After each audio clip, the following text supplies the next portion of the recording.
আজকের ক্লাসে তোমাদের ক্লাস 10-এর লম্ববৃত্তাকার চোঙ এই চ্যাপ্টার শুরু করব। তো সরাসরি চ্যাপ্টারে যাওয়ার আগে কয়েকটা সূত্র আমরা একটু আলোচনা করে নেব। তো প্রথমটা লিখেছি, দেখো যে লম্ববৃত্তাকার চোঙের পার্শ্বতলের ক্ষেত্রফল। আমি একটা চোঙ এঁকে রেখেছি এখানে।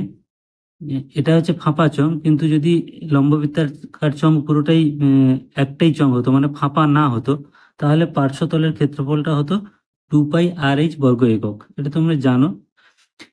লম্ববৃত্তাকার চোঙের সমগ্র তলের ক্ষেত্রফল কি না, উপরে একটা বৃত্ত, নিচে একটা বৃত্ত আর পার্শ্বতল, এই মিলে হলো সমগ্র তল। এটা হচ্ছে 2πr/r+h। এগুলো ডিটেলস দেখাচ্ছি না, তোমরা এগুলো জানো বলে দেখাচ্ছি না।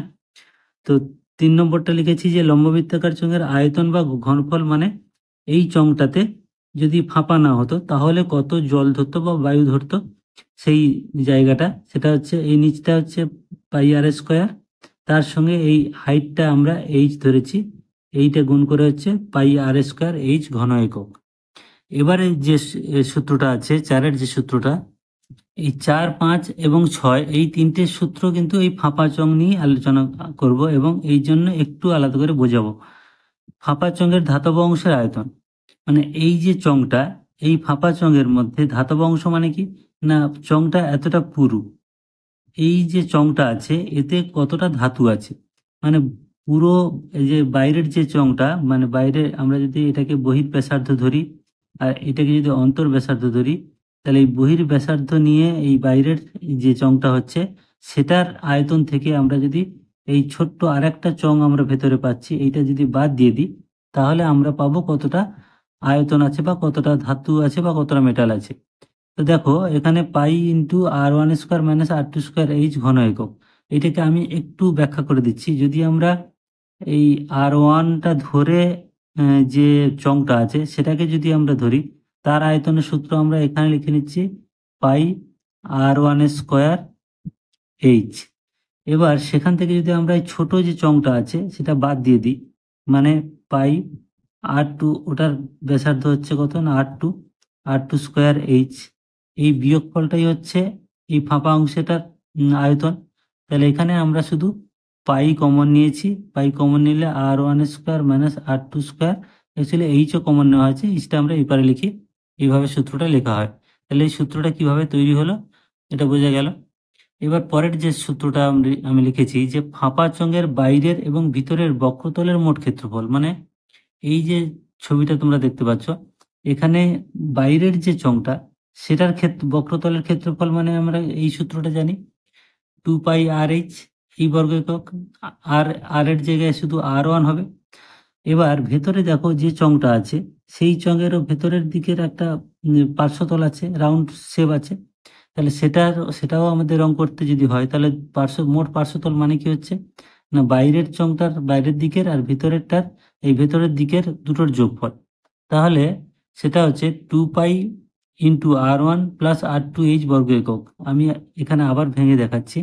তাহলে যদি আমরা শুধু বাইরেরটা ধরি, তাহলে বাইরের ক্ষেত্রে পার্শ্বতল হচ্ছে 2πr1h, সেটা থেকে সেটার সঙ্গে আবার যোগ করছি 2πr2h, কারণ r2টা হচ্ছে এই ভেতরটার, তাহলে এইটার পার্শ্বতল মানে 2πr2h হচ্ছে। এবার এই দুটো থেকে আমরা 2π কমন নিলে এখানে r1 + r2, আর এই এইচটা বাইরে থাকছে, মানে এই যে সূত্রটা হলো, এই সূত্রটা এইভাবে তৈরি হচ্ছে। এবার পরের যে সূত্রটা দিয়েছি যে দুই মুখ খোলা ফাঁপা লম্ববৃত্তাকার চোঙের সমগ্র তলের ক্ষেত্রফল। তাহলে এবারে দেখো ছবিটা যদি আমরা একটু বুঝে নিই, এবারে কিন্তু সমগ্র তল বলেছে, তাহলে আমরা আগের যে পার্শ্বতলের সূত্রটা দেখলাম এটা তো অবশ্যই থাকছে, মানে এই বাইরের দিকের আর ভেতরের দিকে থাকছে, তারপরেও এইটুকু অংশ উপরে আর নিচে থাকছে, এই জায়গাটা হচ্ছে ফাঁপা, কিন্তু এইটা তো আমাদের সে তলের মধ্যে ধরতে হবে। তাহলে এইটুকু অংশ উপরেও আছে নিচেও আছে, তাহলে এখান থেকে এই পুরোটা আমরা যদি যদি ধরি এই বৃত্তটার ক্ষেত্রে πr², তাহলে এইরকম দুটো বৃত্ত আছে 2πr² মানে 2πr1², সেখান থেকে আমরা বাদ দিচ্ছি এই যে ছোট বৃত্তটা আছে 2πr2², দুদিকে দুটো আছে, πr2² হবে, দুদিকে দুটো আছে বলে 2πr2², তার মানে সেটা আমাদের বিয়োগ করতে হবে। তাহলে সূত্রটা আমাদের দাঁড়াচ্ছে, দেখো আগের যে পার্শ্বতলের ছিল সেটা আমরা লিখেছি 2πr1 + R2H প্লাস এইটা, এটা মানে কি হচ্ছে, এটা আমি একটু দেখে দিই। মানে দুদিকে যে বৃত্ত আছে, যদি বড় বৃত্ত যদি ফাঁপা না থাকতো তাহলে হতো 2πr1², কারণ একটা বৃত্ত উপরের জন্য πr1², আর দুদিকে দুটো আছে বলে 2πr1²। সেটা থেকে ছোট যে বৃত্তটা সেটা বাদ যাচ্ছে, সেটাও তাই 2πr2²। এখন এই দুটো থেকে আমরা যদি 2π কমন নিই, তাহলে r1² plus, sorry, r1² minus r2²। তাহলে এইটা আবার আমাদের যোগ হচ্ছে।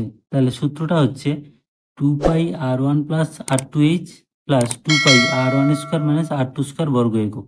তাহলে এই যে আমি ছখানা সূত্র দেখালাম, এই ছখানা সূত্র দিয়েই পুরো চ্যাপ্টারের অঙ্কগুলো হবে। এখন আমরা কোর্সে দেখি 8-এর 3 দাগ থেকে শুরু করব। 3 দাগেরটা দিয়েছে, স্টিলের পাতলা চাদর দিয়ে তৈরি ঢাকনা সমেত একটি ড্রামের ব্যাসের দৈর্ঘ্য 28 সেমি। ব্যাসের দৈর্ঘ্য দেওয়া আছে মানে এখান থেকে আমাদের ব্যাসার্ধ আর ধরতে হবে, আর মানে একে 2 দিয়ে ভাগ করলে 14 সেমি হবে। ড্রামটি তৈরি করতে যদি 2816 বর্গ সেমি চাদর লাগে, তবে ড্রামটির উচ্চতা হিসেব করি।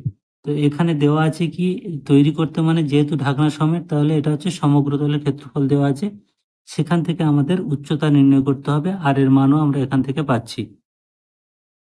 তাহলে এখানে সমগ্র তলের ক্ষেত্রফল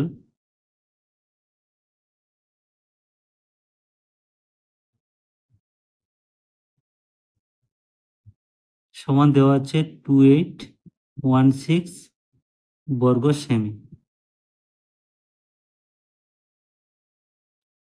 ধরি ড্রামটির উচ্চতা 8 সেমি।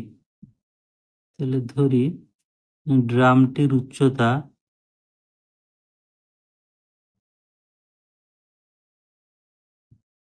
সমান 8 সেমি।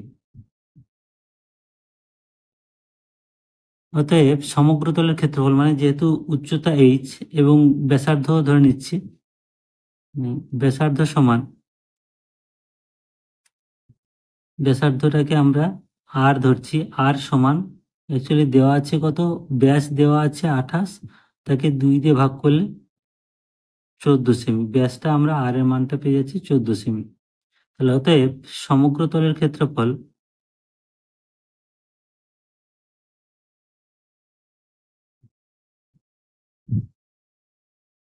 সমান, সূত্রটা আমরা লিখে নিই, 2πr into R plus H. এইটা হচ্ছে সমগ্র তলের ক্ষেত্রফল, এত বর্গ সেমি বা বর্গ একক। এখানে মানগুলো আমরা বসাইনি। তাহলে এবার দেখো এই যে মানটা, যে সমগ্র তলের যে ক্ষেত্রফল, এটা কিন্তু অ্যাকচুয়ালি এই মানটা দেওয়া আছে 2816। তাহলে শর্তানুসারে, তাহলে আমরা লিখব যে শর্তানুসারে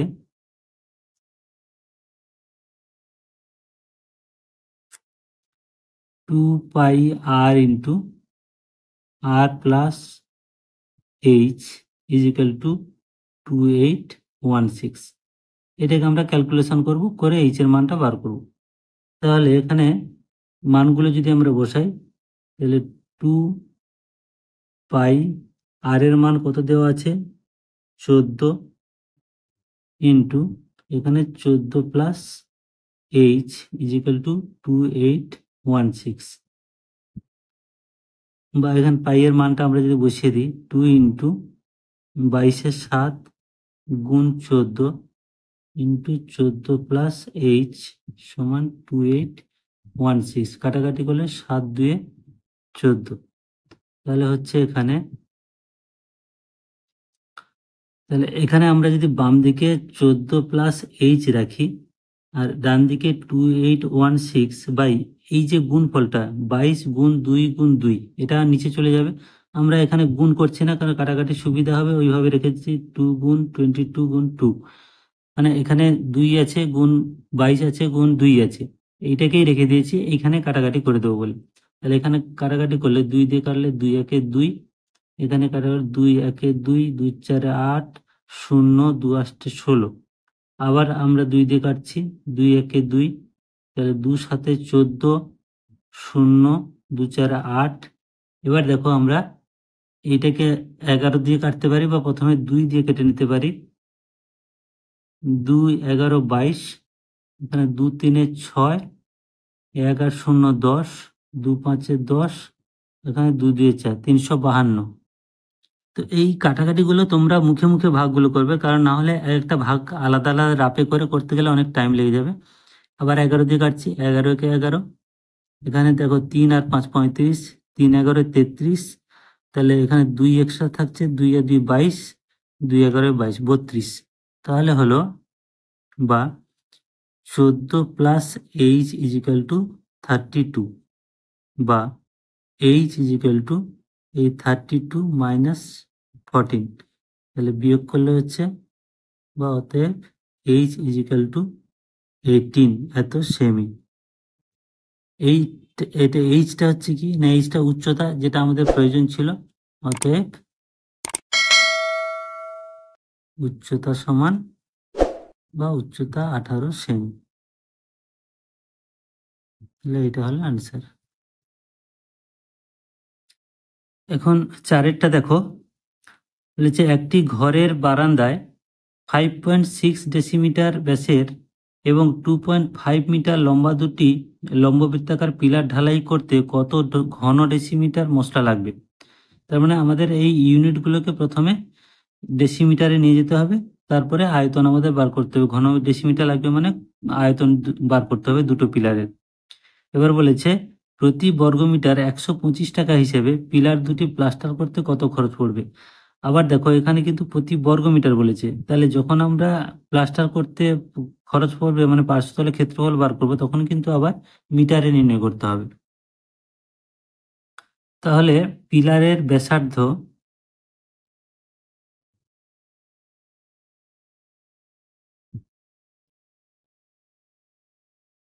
আর সমান, অ্যাকচুয়ালি ব্যাস দেওয়া আছে 5.6 আছে, তাকে 2 দিয়ে ভাগ করলে হবে, অর্থাৎ 2.8 ডেসিমিটার।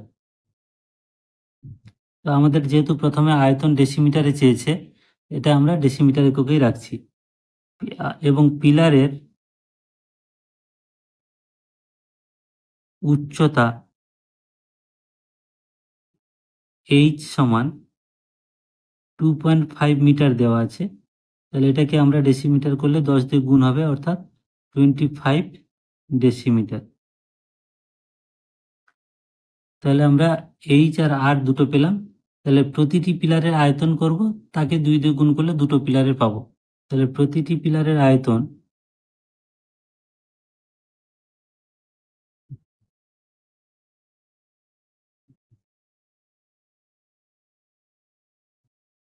আয়তন সমান, সূত্রটা আমরা লিখে নিই। পিলারের আয়তনের সূত্র হচ্ছে এখানে চঙ্গের আয়তন পাই আর স্কোয়ার এইচ, এত ঘন, এখানে ডেসিমিটার দেওয়া আছে, আমরা ওই জন্য ডেসিমিটার লিখছি। এবারে মানগুলো বসিয়ে দিলে পাই এর মান হচ্ছে 22/7 গুণ আর, আর এর মান আমরা পেয়েছি কত না 2.8, এখানে এই 2.8 ডেসিমিটার, তাহলে 2.8 এর হোল স্কোয়ার মানে 2.8 ইন্টু 2.8 ইন্টু এইচ এর মান কত 25। এবার আমরা কি করব, এই দশমিকগুলো তুলে নিচে 10, দশমিকের জন্য 1 আর একটা সংখ্যার জন্য একটা শূন্য, এটাও তাই 10, কাটাকাটি করব, 5 5 25, 5 2 10, এখানে 5 1 5, 5 2 10, এবার 2 দিয়ে এখানে 7 দিয়ে কাটছি, 7 1 7, 4 7 28, 2 1 2, 2 2 4, 2 1 2, 2 1 2। তো কাটাকাটিগুলো তোমরা খুব ভালো করে প্র্যাকটিস করবে। তোমরা আগেও দেখেছো চক্রবৃদ্ধি সুদের ক্ষেত্রে এই কাটাকাটিগুলো কাজে লাগছে, এখানেও লাগছে, সমস্ত পরিমিতির ক্ষেত্রে এটা কাজে লাগবে। তাহলে মান থাকছে 22 ইন্টু, এখানে দেখো শুধুমাত্র 28 পড়ে আছে, আর কোথাও কিছু নেই, মানে 28, এত, যেহেতু এটা আয়তন ঘন ডেসিমিটার,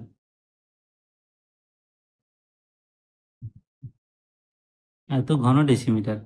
তাহলে এই দুটোকে গুণ করলে হচ্ছে 616 ঘন ডেসিমিটার। তাহলে এই এই একটা এটা হলো একটা পিলারের আয়তন। তাহলে দুটি পিলারের তৈরি করতে মোট কত মশলা লাগবে, অতএব দুটি পিলার তৈরি করতে মোট মশলা লাগবে তাহলে এটা হচ্ছে এইটা মানে 2 ইন্টু এই মানটা 616 এত ঘন ডেসিমিটার, বা এটা গুণ করলে হচ্ছে 1232 ঘন ডেসিমিটার। তাহলে এটা হলো অ্যান্সার। তো এবার এটা সমানও দিতে পারো। এবার পরের অংশটা বলেছে যে 125 টাকা হিসেবে প্রতি বর্গ মিটারে পিলার দুটো মোট প্লাস্টার করতে কত খরচ পড়বে। দুটো পিলার প্লাস্টার হবে মানে উপরে আর নিচের অংশ প্লাস্টার হবে না, মানে শুধুমাত্র পার্শ্বতল। আর এখানে যেহেতু প্রতি বর্গ মিটার বলেছে, তাহলে সেক্ষেত্রে আমাদের এককগুলো মিটারে নিতে হবে। তাহলে এখন পিলারের ব্যাসার্ধ আর ইজিক্যাল টু 2.8 ডেসিমিটার আমাদের ছিল, ডিএম লিখছি মানে ডেসিমিটার। এটাকে আমাদের কিন্তু মিটারে নিতে হবে। মিটারে নিতে গেলে এক ঘর দশমিক এদিকে আসবে, তাহলে 0.28 মিটার। এবার উচ্চতা সমান 2.5 মিটার, এটা দেওয়া ছিল 2.5 মিটার, তাহলে এটাকে মিটারে রাখছি। তাহলে এই দুটো হয়ে গেল, একটা ব্যাসার্ধ আমরা ডেসিমিটারটাকে মিটারে নিলাম আর উচ্চতাটাও মিটারে নিলাম। তাহলে প্রতিটি পিলারের পার্শ্বতলের ক্ষেত্রফল কি হবে না, অতএব প্রতিটি পিলারের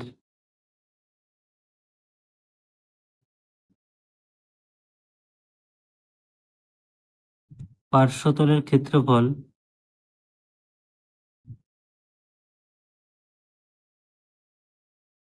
সমান, তাহলে পার্শ্বতলের ক্ষেত্রফলের সূত্রটা আমরা দেবো 2 পাই আর এইচ এত বর্গ মিটার সমান, মানগুলো আমরা শুধু বসে নেব। 2 ইন্টু পাই মানে 22/7 ইন্টু আর এর মান আমরা পেয়েছি 0.28 আর এইচ এর মান 2.5। এবার আমরা দশমিকগুলো তুলে দিয়ে এইটার মানে 1 দুটো শূন্য 100, আর এটা তুললে হচ্ছে 10। এখানে 25 একে 25, 25 চারে 100, 4 একে 4, 4 সাথে 28, 7 7 কাটে, তাহলে থাকছে কত এখানে না 22 ইন্টু 2 মানে 44, আর নিচে হচ্ছে 10 সমান হচ্ছে 4.4 এত বর্গ মিটার। এবার এটা হলো একটার, তাহলে দুটো পিলারের পার্শ্বতলে মোট ক্ষেত্রফল, অতএব দুটি পিলারের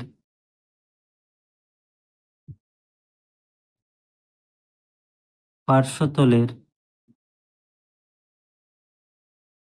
মোট ক্ষেত্রফল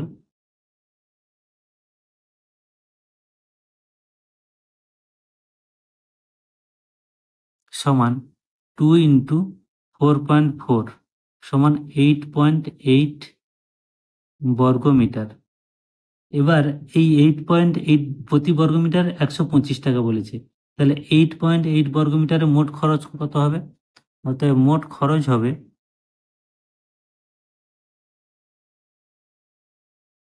সমান 8.8 ইন্টু 125 এত টাকা।